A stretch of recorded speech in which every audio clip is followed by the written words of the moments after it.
এসেছে, যেখানে 20 জুলাই রাতে আমাকে তুলে নিয়ে নির্যাতন করা হয়, আমাদের অন্যান্য সমন্বয়কদেরকে গুম করা হয়েছিল। পরবর্তীতে আমরা যখন গণস্বাস্থ্যে ভর্তি হই, সেখানে আমাদের সাথে যে ঘটনাগুলো ঘটেছিল এবং ডিবি অফিসে নিয়ে যাওয়া, সেখানে নির্যাতন, আন্দোলন প্রত্যাহারের জন্য চাপ দেওয়া এবং বাইরে যে আন্দোলন, শিক্ষার্থীর আন্দোলন চলমান রেখেছিল। পরবর্তীতে 1 আগস্ট মুক্তি পাই এবং 3রা আগস্ট 1 দফার ঘোষণা শহীদ মিনারে আমরা সকলের সাথে সমন্বয় করে 1 দফার সিদ্ধান্ত উপনীত হই।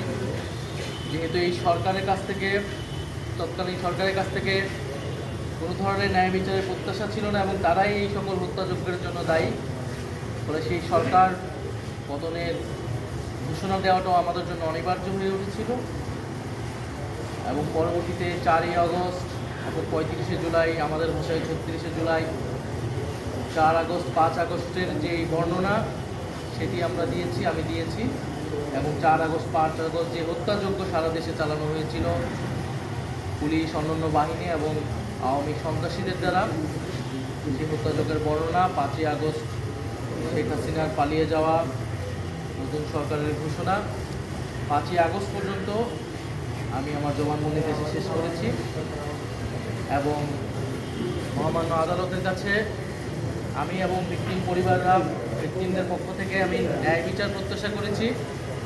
শেখ হাসিনার স্বরাষ্ট্রমন্ত্রী, তৎকালীন স্বরাষ্ট্রমন্ত্রী, পুলিশ এবং যে সকল আইন শৃঙ্খলা বাহিনী জড়িত ছিল তাদের প্রধানদেরকে আমি দায়ী করেছি এবং যারা হত্যাকাণ্ডে সরাসরি অংশগ্রহণ করেছে তাদেরকে দায়ী করেছি। তাদের বিচার এবং কঠোর শাস্তি আমি আদালতের কাছ থেকে প্রত্যাশা করেছি। যেমন 5 আগস্ট সরকার পতন, 4 আগস্টে আপনারা ডক্টর মোহাম্মদ কখন কোন সময়টায় যোগাযোগ করলেন, প্রস্তাব দিলেন? আমরা যেহেতু 3রা আগস্ট এই সরকার পতনের সিদ্ধান্ত নিয়েছে 1 দফা, ফলে এই সরকারকে আমরা আর মেনে নিচ্ছি না। আমাদের একটি নতুন সরকারের জন্য তখন থেকেই পরিকল্পনা হচ্ছিল।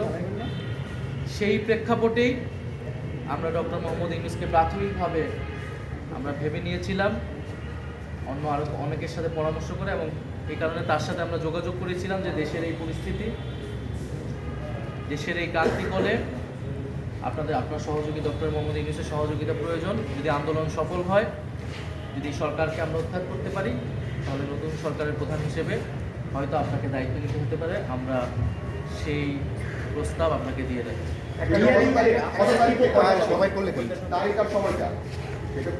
হিয়ারিংতে আপনাকে কি বলার জন্য চাপ দেওয়া হয়েছে? অনুপ্রবেশে ঢাকা রিপোর্টার্স ইউনিটে আমাকে ডিজিএফআই সংবাদ সম্মেলনটা আয়োজন করে আমাকে হাসপাতাল থেকে নিয়ে যায় এবং তারা বলেছিল যে আন্দোলনে বিএনপি জামাতকে নাশকতা করছে। আমরা আন্দোলন সমাপ্ত ঘোষণা করছি, যেহেতু সেদিন সরকার কোটার প্রজ্ঞাপন দিয়েছিল।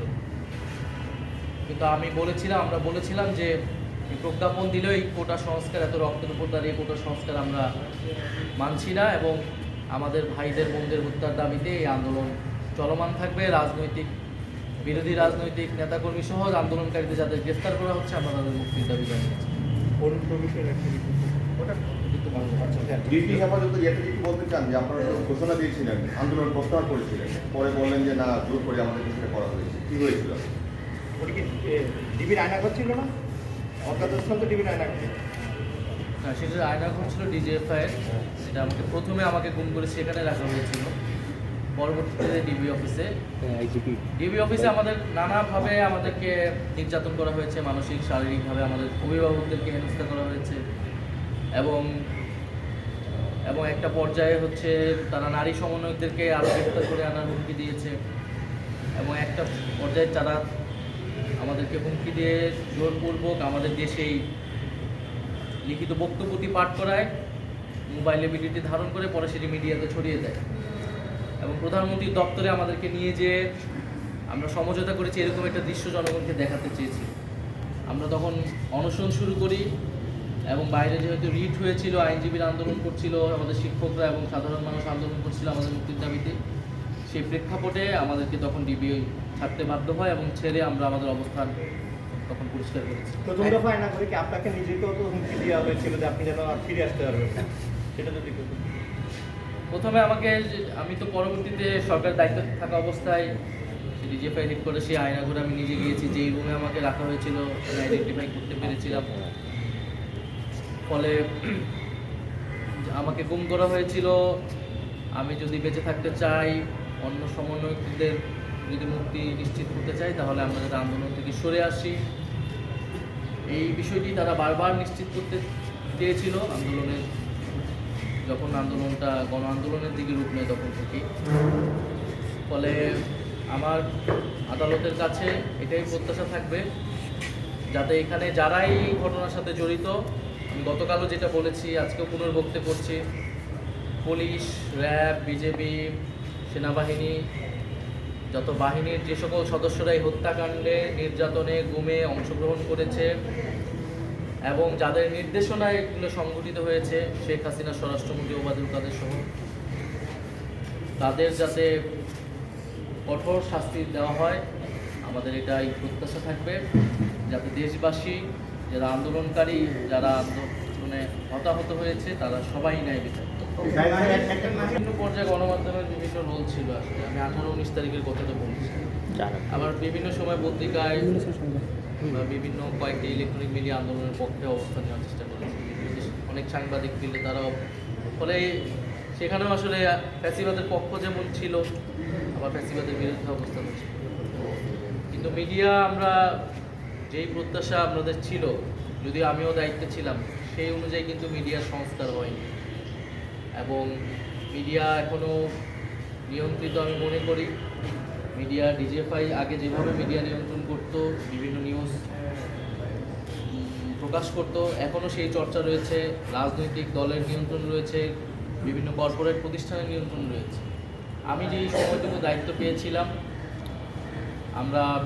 আমি আমার পক্ষ থেকে গণমাধ্যম সংস্কার কমিশন করেছিলাম। তাদের দায়িত্ব ছিল এই পুরো বিষয়টাকে সংস্কার প্রস্তাবনা করে সরকারের মাধ্যমে এটা বাস্তবায়ন করা।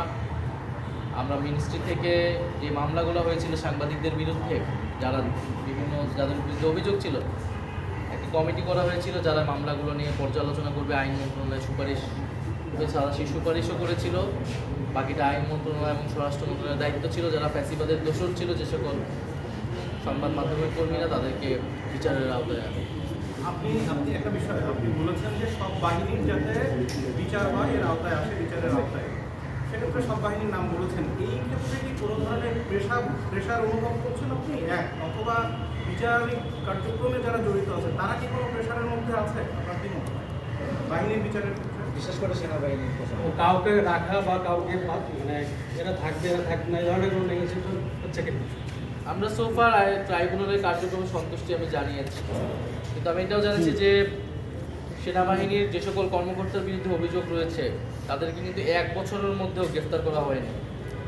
এবং অনেকের বিরুদ্ধে অভিযোগ, আমি নিজে গুম কমিশনে অভিযোগ দায়ের করেছি, আমি আজকেও এখানে নাম সহ উল্লেখ করেছি।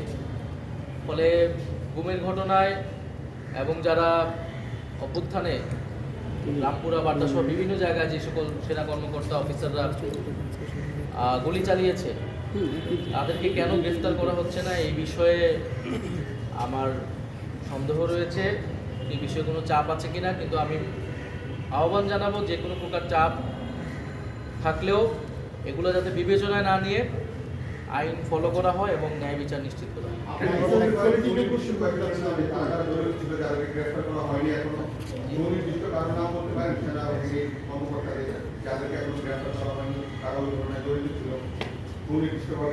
গুমের ঘটনায় তো অনেকের নাম আসছে, ডিজিএফআই এর সাবেক 5 জন ডিজির নাম আসছে, তাদের বিরুদ্ধে চার্জশিট করা হয়েছে, তাহলে তাদেরকে কিন্তু এখনো গ্রেফতার করা হয়নি।